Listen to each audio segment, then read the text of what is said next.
brought to you by the Every Dollar app. Start budgeting for free today.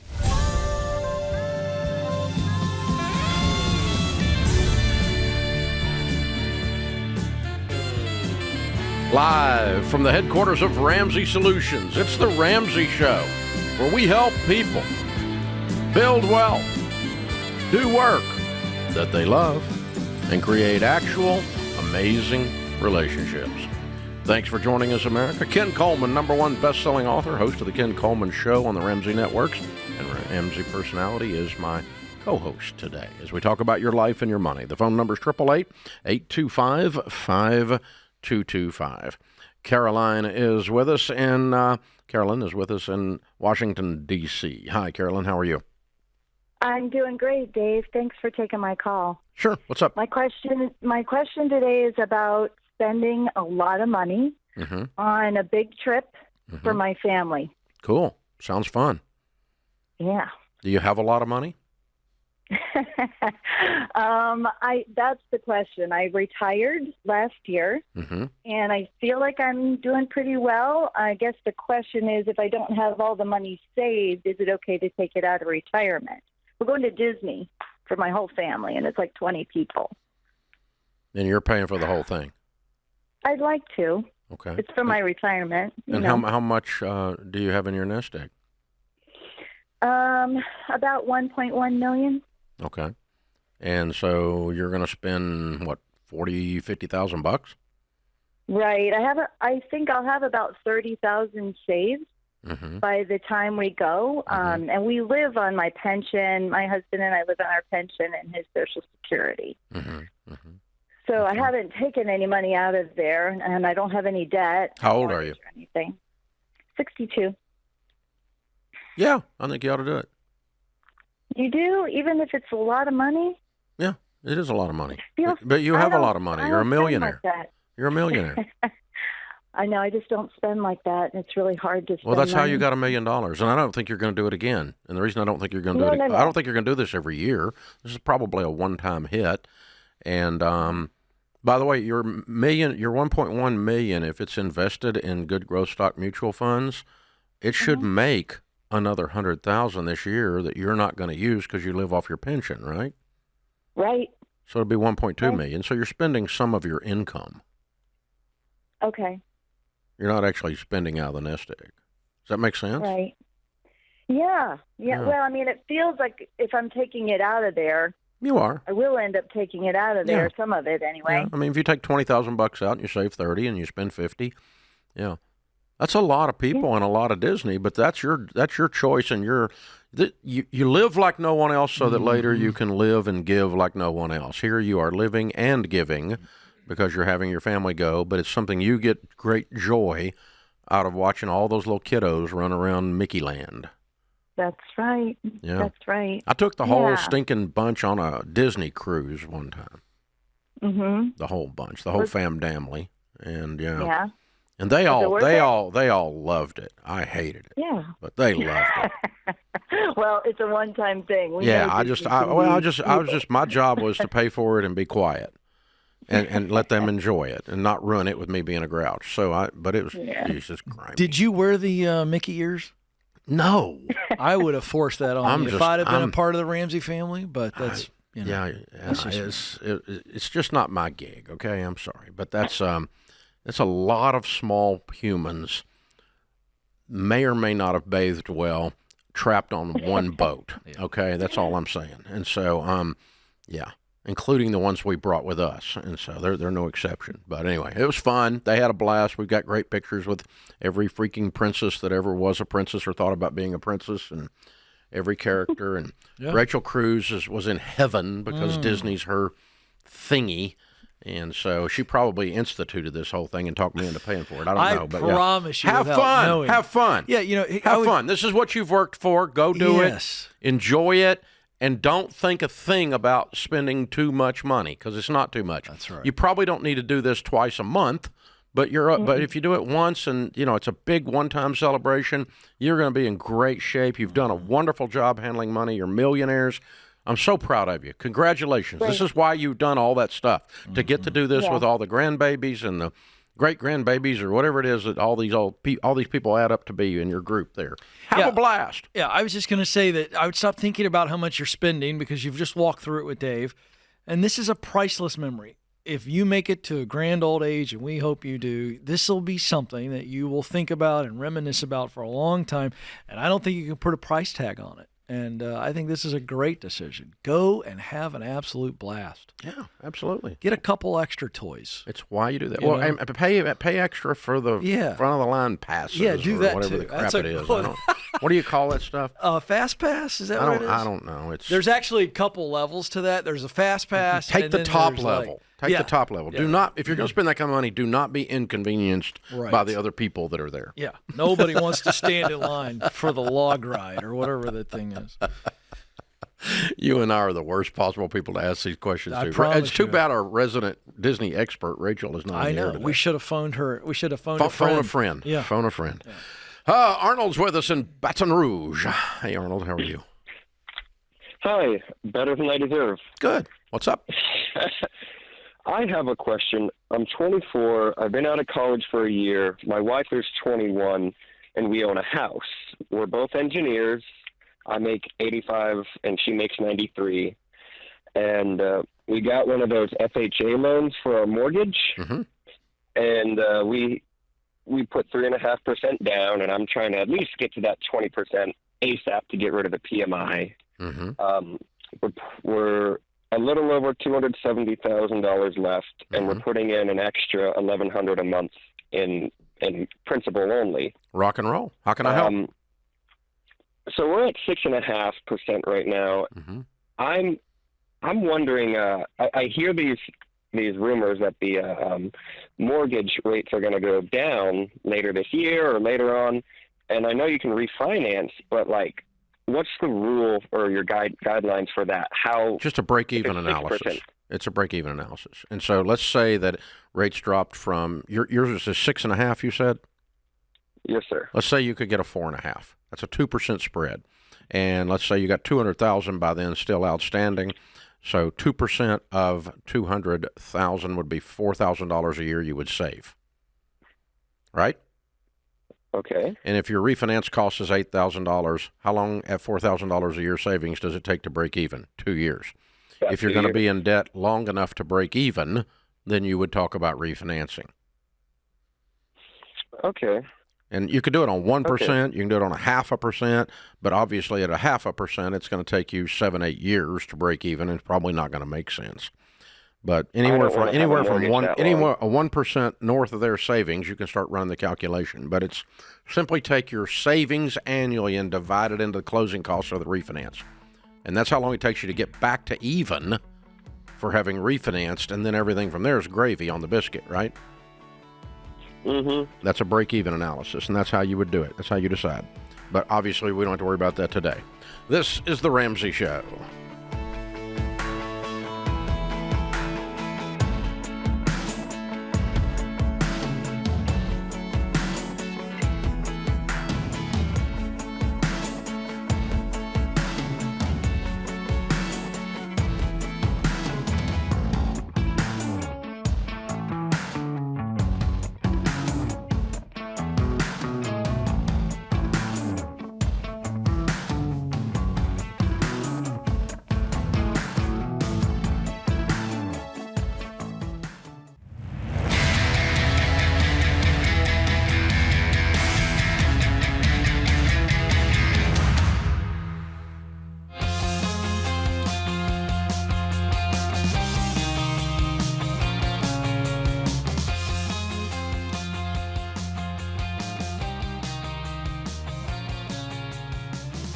Ken Coleman, Ramsey Personality, is my co-host today. Thank you for joining us, America. Open phones at 888-825-5225. Frankie is in Greenville, North Carolina. Hi, Frankie. How are you?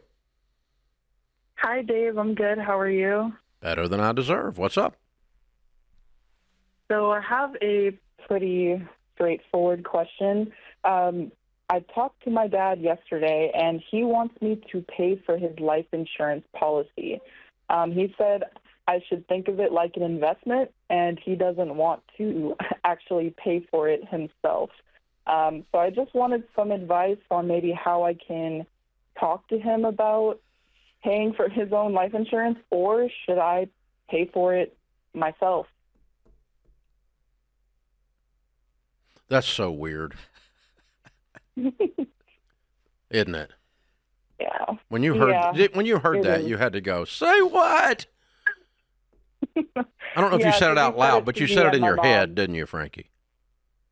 I did, and he said it to my mom, and he said, because he's not going to be receiving any of the benefits. I was like, well, I mean, that's kind of the point. He was saying, since he's not going to be receiving it, I should pay for it. Yeah. Since I can think of it like how old are you? Investment. I'm 24. And how old is he? 65. Is he ill? Not necessarily. I mean, he has some health issues, but I mean, for his age, he's... But his death is not imminent as far as we know. Right, yeah. Yeah. So you could be doing this for like 30 years. Yeah. Yeah. Yeah. I think that's a hard pass. That's a big NO. Nope. Let's just call that. Let's check the box beside nope. Yeah. Now your question was though, how do I talk to him about it? Just go, Dad. I'm 24. I'm going to be doing other kinds of investing rather than in your death, and I don't think we're going to go this way. But thanks for the offer. Yeah. Okay. Yeah, I think that. Pretty simple. You don't need to be snarky about it, although it's really tempting. But right. It doesn't serve any purpose to be snarky about it, other than to make you feel just because it's just strange, and he knows it's strange. And I don't know. Your dad does stuff like this often, doesn't he? Yes. Yeah, he does. He's got quirky dude. Okay. Yeah, I would just smile and say, Dad, thanks for the offer. I've kind of thought about this, and I talked with my financial guys, and they said I should just be doing regular investing rather than investing in your death, and I'm just not comfortable doing that. And so, but thanks for the offer. No. And I really wouldn't go into I wouldn't go into a long, lengthy discussion about it. It's just 2 sentences and no. Well, what I'm going to do is I'm going to play this back for him later. Okay, that's fine. You could tell him I said it. Obviously, he's quirky, but because that's a really quirky thing to say. To your 24-year-old daughter, dude, if you're going to play it for him, I mean, I wouldn't do that to my 24-year-old daughter. You've got other things you should be doing with your life rather than investing in your dad's death. I mean, and besides that, mathematically, it's a bad investment. Because insurance companies make money on insurance. Right. The probability of his death is, and the payout is less than the premiums that they think they're going to receive. If they don't receive premiums equal to the payout before he dies, they lose money on the insurance. And if they do that often enough, they go out of business. So insurance companies make money on insurance, which by translation means it's not a good investment. Mm-hmm. It is a good purchase for those of you out there. We had a debt-free scream yesterday, I believe, or day before yesterday, that the young lady's husband was killed in a car wreck. He was 30-something years old. 2 months before they were debt-free. 2 months before that, he had gotten life insurance, and he had a brand-new baby. Now, that's a good time to buy life insurance. That's perfect. I mean, that family's taken care of because that young man was just a stellar dad and husband. But this is a completely different thing. It's not a good investment, mathematically. It is a protection for your family in the case of a horrible event happening. But if your dad doesn't, he's 65, he may not need life insurance. If he's got enough money, he could not buy life insurance. I'm 63, I don't have any life insurance. I have a huge pile of money and no debt. If I die, Sharon's going to have a party. She doesn't need life insurance, okay? And it'll be a big party. I guess not if I die, when I die. If I die before her is what I should say, right, Kim? Well, we will celebrate. We know that that's her plan, and I'm a little worried about it. But I mean, the data probably backs that up. I would just say that this is like Common Core math. It just doesn't make sense, and we already have good math. We don't need to invent something. This is just a wacky idea. The minute I heard it, it's just wacky. Yeah. And you can't, by the way, reason with wacky. You just got to move on quickly. Yeah, I wouldn't. No, Dad. No. You didn't have to deal with Common Core math, and I'm glad. because it would have made the top of your head explode. Yeah, that must have been what happened. Okay. Joel is in Chicago. Hi, Joel. What's up? Hi, guys. Pleasure to talk to both of you finally. I have a question about it's a debt question. I just started listening to you guys a couple of weeks ago. I've been binge watching your podcast or listening to your podcast for like every day nonstop. Me and my wife have been talking about this, and we're getting ready to start the baby steps. We have the 1,000 already set. The issue that I'm having is I can get you guys some quick numbers real fast. We're about 25 to 30 in credit card and personal loan debt. We have about 31,000 in 2 car loans, 122 in our mortgage, and we have a second home, which was our first purchase, that still sits at about $40K, and that's being rented currently. And so, what's your household income? We make around 140. Okay. Combined before taxes. And your question is simply how to start the baby steps? Yes. Okay. We get on an every dollar budget. You and your wife are in agreement that we're going to get out of debt, and we're going to sacrifice to do that, because if you didn't have any of these payments, you'd have a lot of money. Agreed? Exactly. And that's the whole idea. And so do you have any savings that's not in retirement? No, just the 1K for the startup. You got the baby step one. Okay, then we're going to list all these debts, smallest to largest. We're going to pay minimum payments on everything but the little one. We're not going to see the inside of a restaurant unless you're working there as an extra job, and you're not going to go on vacation. You are broke people that make $140,000 a year, and you need to clean up this $70,000 worth of stupidity before you do anything else. This stupid butt car loans and all this other mess you've got. And you've got to get disgusted about it and attack it and attack it and attack it to where your friends think you've joined a cult. I agree. The one thing I did want to mention is like the 1 car loan, we owe $2,000 on it, so that'll be gone in like the next 4 months. We'll Good. Be done with No. It doesn't take 4 months to pay off $2,000 when you make $140. Well, you do that the first month. I agree. I totally agree with that. All right. The second thing is the second car is our second vehicle, which is an SUV. That one's the one that's sitting at about $29,000. And I told my wife we need to just get rid of the car. Nah. And that's where she's kind of fighting me on it. I wouldn't. I don't think. You, the best way to get your wife on board is not say, I want to sell your car. Well, that's actually just like a weekend vehicle. I drive a work vehicle Monday through Friday. Is that your car? She drives. It's kind of both our cars, but we use it because we have 3 kids, so it's a larger vehicle for the family. So you have a work car. Yep. That you own? It's a company vehicle, but so it's a company vehicle. Yeah. Okay, and then she has a car. Yep, which is the one that's about to be paid off, and that's her community vehicle to work every day. And then the other one has $29,000 owed on it. Yep. Will her car that she owns carry your family? Yeah, we'll fit. I mean, my oldest is about to finish high school, and the other one, the smallest one, is like 10 years old. So I mean, we fit. Not much space, but I told her, something we could do if we really wanted is just. Yeah. The other thing you could do. What's the rental worth? I think about 120, 130. Yeah, you could dump it and clean up the whole mess, but either one of those is fine, or neither. If you want to just bust all the way through it, you're going to trade sacrificed lifestyle, scorched earth lifestyle, longer. You're going to stay in the mess longer if you don't move one or both of these other items. And that's the decision the two of you can make together. This is The Ramsey Show.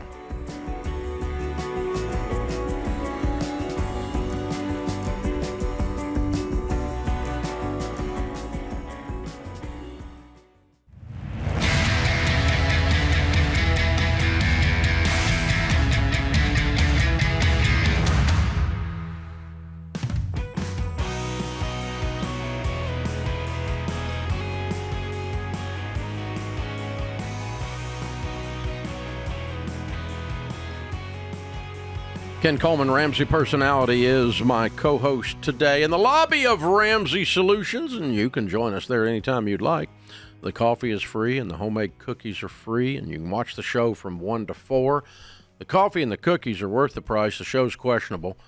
And but you can come hang out with us. There's usually 50 to a couple hundred people sitting out here. And in the lobby of the Ramsey Solutions, right here where we do the show, is the debt-free stage. And Andy and Tesla are on that stage. How are you guys? Good, Dave. Thanks for having us. Absolutely. Tesla, did I say your name right? You did. Good. Yes. Okay. Making sure I didn't mess that up because I hesitated there for a second. All right. And where do you guys live? Dayton, Ohio. Dayton, Ohio. Oh, fun. And how much debt have you paid off? $134,100 in 7 years. Way to go. And your range of income during that 7 years? Between 80 and 100,000. We're just a little north of that now. Cool. What do y'all do for a living? I'm an X-ray and CT technologist at a local hospital. Mm-hmm. And I'm a massage therapist at a local hospital. Oh, wow. Is that where y'all met?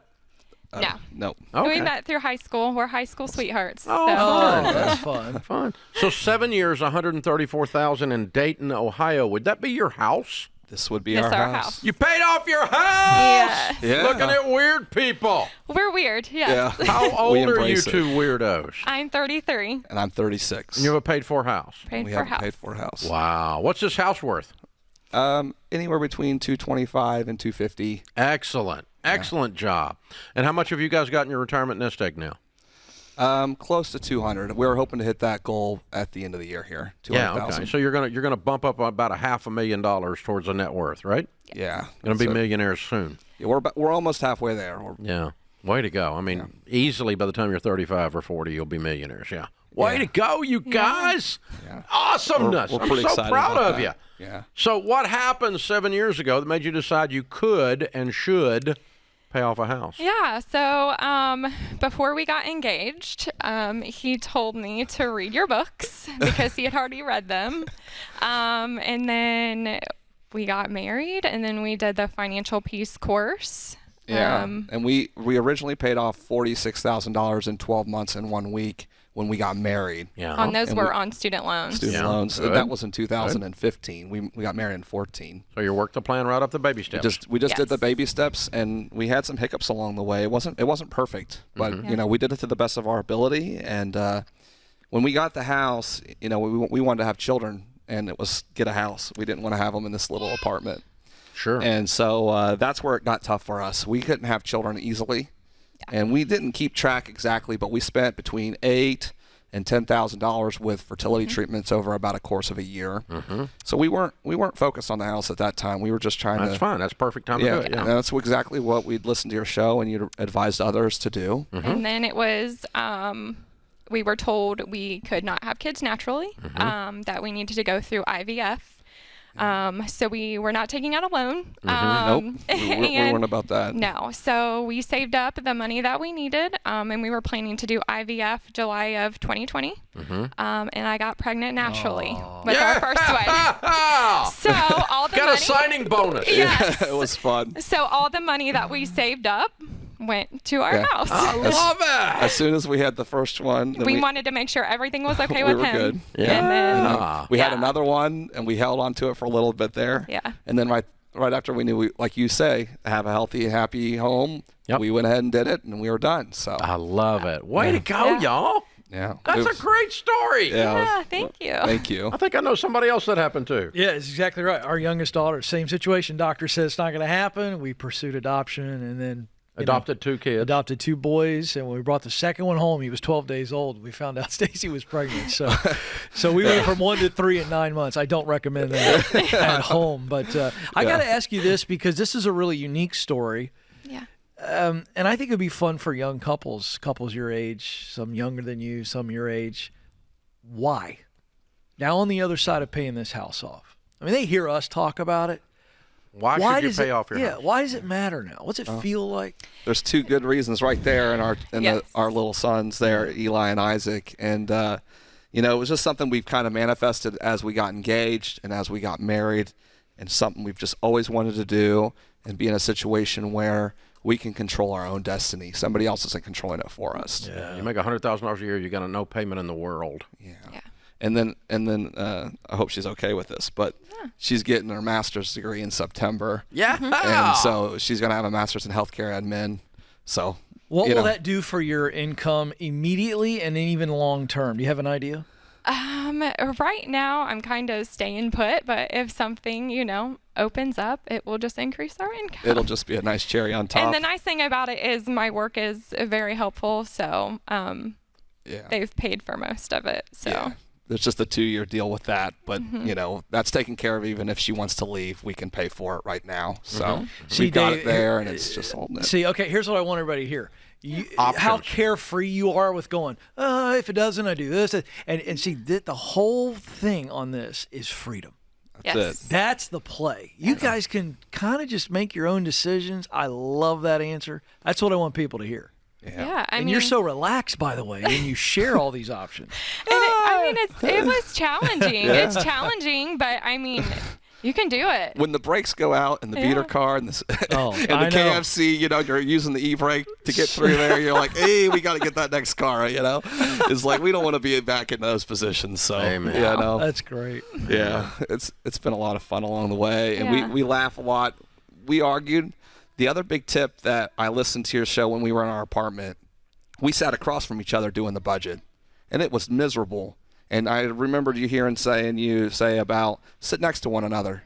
Well, we changed that. It changed everything right now and in a hurry and put us on the same page, and that was a big key moment in our journey there. Yeah. Way to go, you guys. All right, what's your biggest tip to get somebody out of debt? If somebody says, how do you do that? How do you pay off your house? What's the secret to getting out of debt? I think you just got to be on the same page. Like, it's challenging, but we went over numbers all the time and adjusted our budgets. We became very comfortable with talking about that amongst ourselves. And then just having that why, we want to be free. We don't want people to control us. We want to control, our own situation. And then, we just couldn't be happier with it and how it's worked out and where it's projected. So we're proud of you. Really Congratulations. Happy. Thank you. Well so done. much. Well done. Thank you. All right, let's bring the guys into the picture here. Hey, come on, Eli. I can't come to you. You got to come to me. How old are they? This is Eli. This is Isaac. He's 1, and that's Eli. He's 3. Ah, okay. Perfect. Very good. Well, way to go, you guys. That's fun. That's as good as it gets right there. This is the real deal. We've been there, brother. No worries. No worries with us. It makes a great video for you. All right, Andy and Tesla, Eli and Isaac, $134,000 paid off in 7 years, making 80 to 100. Count it down. Let's hear a debt-free scream. 3, 2, 1. We're debt free! Yeah!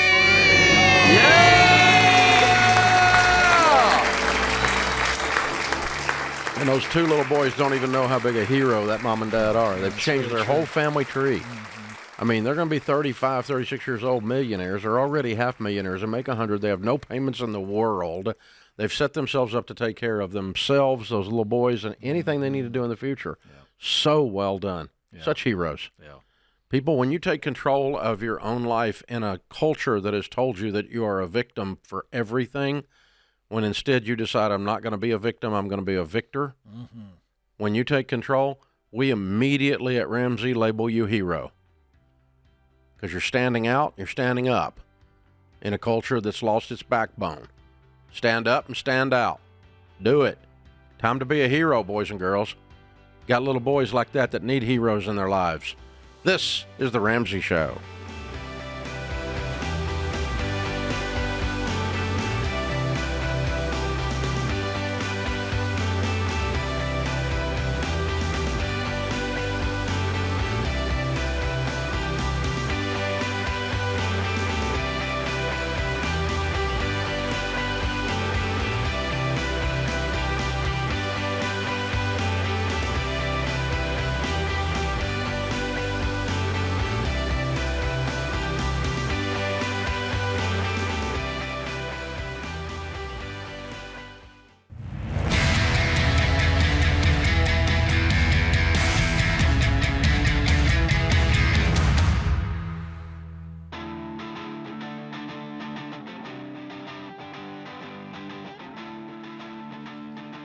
Ken Coleman, Ramsey Personality, is my co-host today.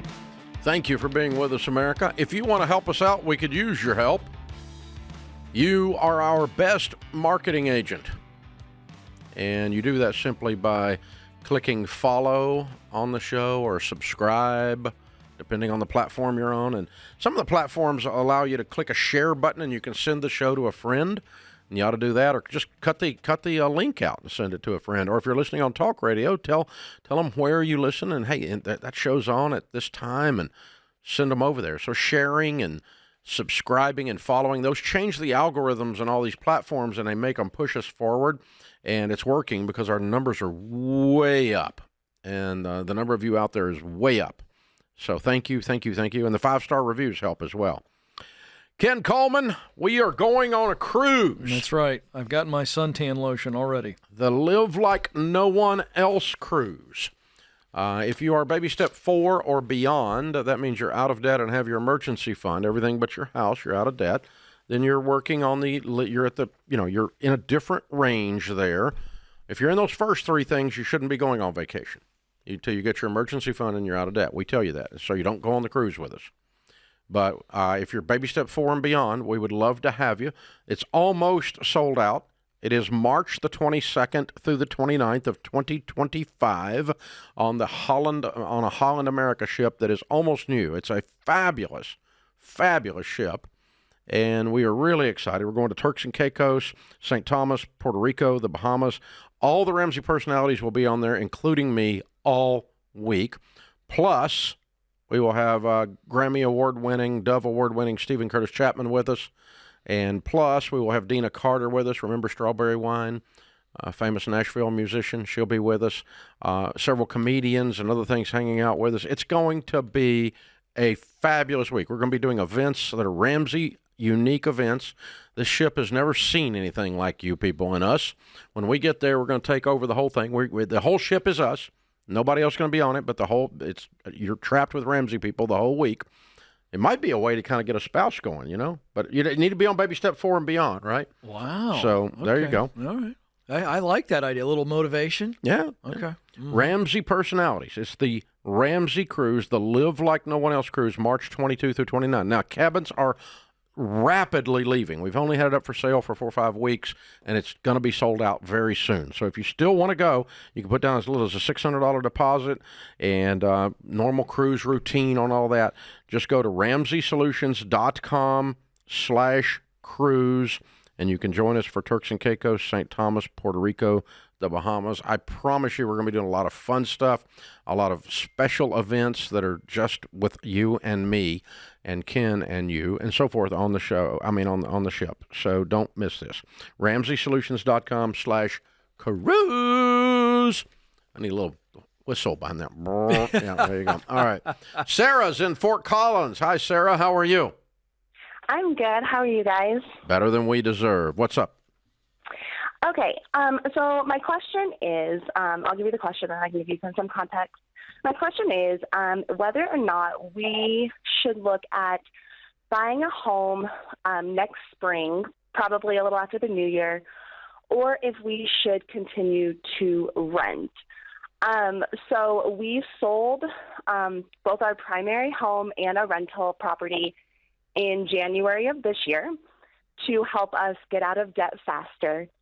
The original plan was to rent for the next 4 years while my oldest is in high school, and then we were going to move out of state. But now we're wondering if it would be better to buy a house next spring after we've saved up a down payment and just live in the house for the following 3 years. The oldest graduates from school. Yes, he will be a freshman this upcoming fall. Yeah.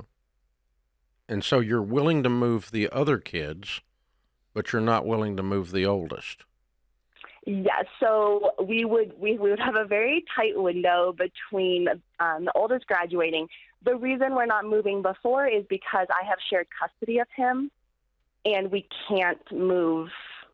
Oh, and so the other kids are with your current husband, and he's with a former. Correct. Okay. Now logic is kicking in. Okay, because I couldn't figure out why we had to be, why this guy was so special that we had to wait on him, but no one else. But now I get it. Okay, Well, makes sense. he thinks he is. Well, I know, but he's a freshman, so that goes with the territory. Now I get it, though. It makes sense. What you're saying is very logical. Okay. The answer is a math formula, and what we've got to try to guess at is what we think houses are going to go up between the time you buy it and the time you sell it. Okay? And Fort Collins, Colorado is a good market. I know the market. It's a strong market. And my guess is that if you said, okay, a home in this neighborhood, talk to a local Ramsey trusted real estate agent and say, if we were to buy a home in this neighborhood, what would we think the appreciation would be per year for 3 years percentage-wise? Is this going to go up 8% a year, 10% a year, 4% a year? What do we think it's going to go up? Okay? And they can actually provide you hard data on that. You can pull up a statistic in the MLS. A real estate agent can pull this up for you. That says in this neighborhood, the average appreciation for the past 5 years has been X percent. For the past 10 years has been Y percent. Okay? And you could use something like that percentage. Now, obviously, the last 5 years have been wacky. Last 10 years have been wacky. It's not a normal, quote, real estate market. Agreed? Agreed. Yeah. So, you temper this information with the knowledge that hopefully the next 5 years is not as wacky as the last 5 years. So, but you look at that, and the second piece of data that you could look at is in that neighborhood for the last 5 years or 4 years or 3 years, what has been the average days on the market, DOM? Okay? Okay. So let me give you two possible math examples to show you how you would use these numbers. All right? So you say the math, because they usually kind of correlate, okay? If the houses aren't going up much in value, you probably take a while to sell them. Agreed? Agreed. It's not a super hot market. So you might hear like a 270-day average days on the market, 9 months average, and it only goes up 2% a year. If that's the number you get back, you don't buy a house because it's not going to go up enough to even break even with expenses when you sell it after 3 years. Follow me? That makes sense. Yes. And it's going to be hard to sell. But the other side of that equation is, what if it said, okay, average days on the market is 8 days. This is a white-hot market, and the appreciation rate has been 12% a year. Well, in 3 years, that's 36%, right? Yeah. Well, you're going to make some money, and you're going to be able to get out of the house. That market's super hot. You're probably not going to be all the way on either one of those spectrums, but that's how the formula informs you whether or not to buy. Is the house, it needs to go up during the 3 years at least 7% a year. Okay. That's going to be 20%, and then you're going to have expenses that are going to be 10 to 12 when you sell the house. Yes. So then you're going to make sense. a little money, but if it's not going to go up at least that much, you're not going to make money, and you're going to wish you didn't do this. You'd be wishing you'd rented. You see how I did that calculation? I do, yeah, and that makes total sense. Okay. And just you could call one of the Ramsey Trusted real estate agents off our website. They'll help you do that right now, knowing that maybe they can help you buy a house next spring, and you can tell them which neighborhood you're looking in. Perfect. We actually have one we used to sell our house. So. Oh, okay. Did they do a good job? Yeah, they did amazing. It was such a smooth process. Since we sold 2 at one time, it was a lot, but they did awesome. Very good. Well, that's what we want to hear. It's always dangerous to ask that on the air, but yeah. No, it's not, because we vet those people so hard. We know that they're very amazing. Good people. Yeah, these real estate agents are amazing that we have in our system.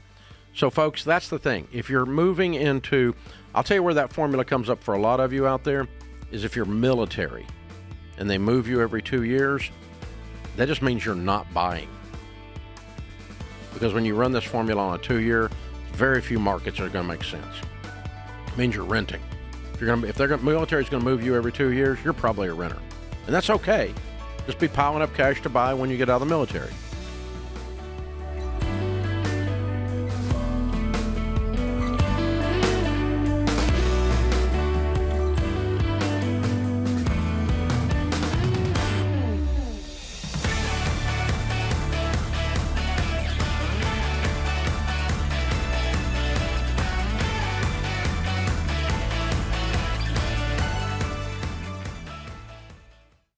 Colt is in Montgomery, Alabama. Hi, Colt. How are you?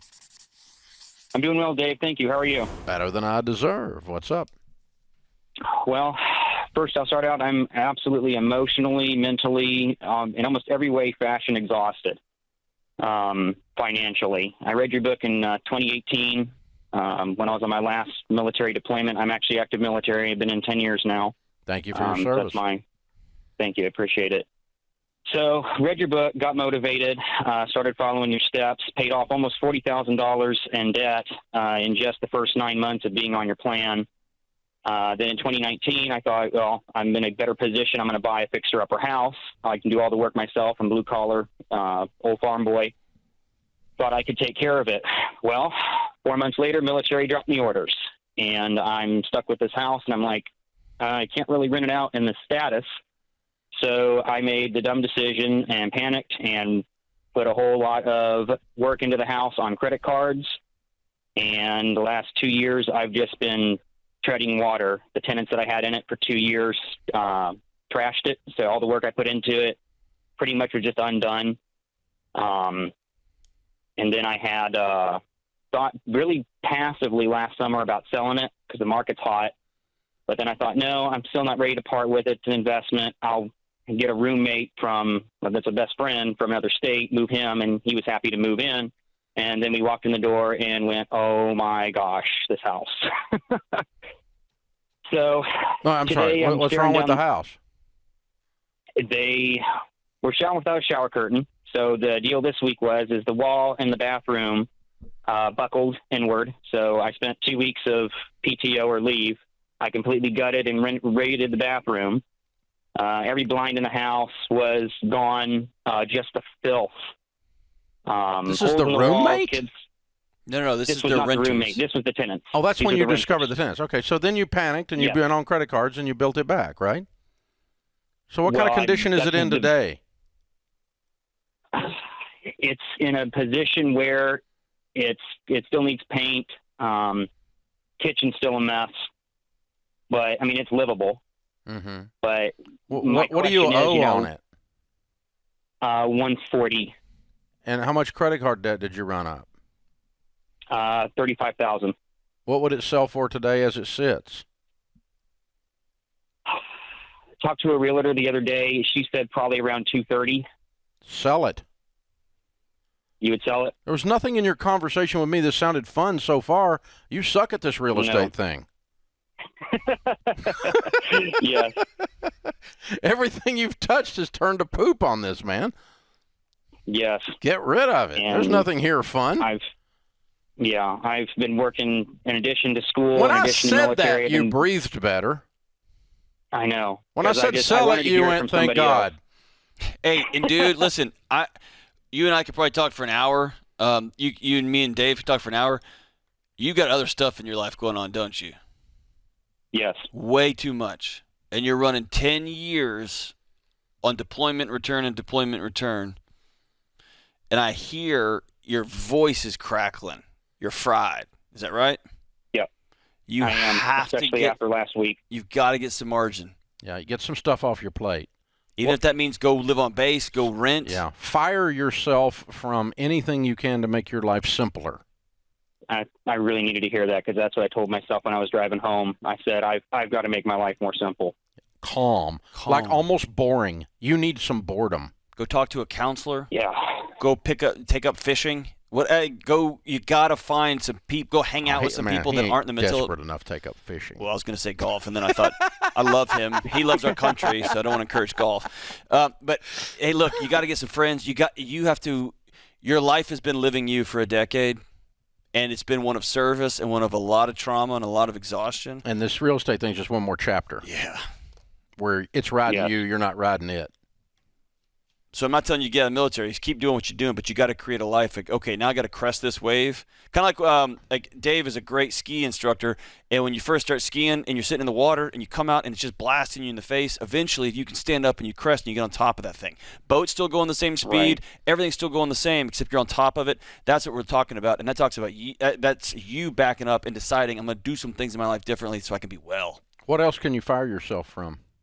Well, the second other job that I picked up on the side that I'm exhausted in washing campers up in the hot Alabama sun to try to bring in some extra cash. You don't need extra cash. We just got rid of the house and put some money in your pocket. You're debt free. Yeah, that would be great. Move on base, get a 1-bedroom apartment, just Control-Alt-Delete, man. Go to the gym, laugh. Right. Go play golf. God, don't play golf, but whatever. Right? Get some joy in your life, man.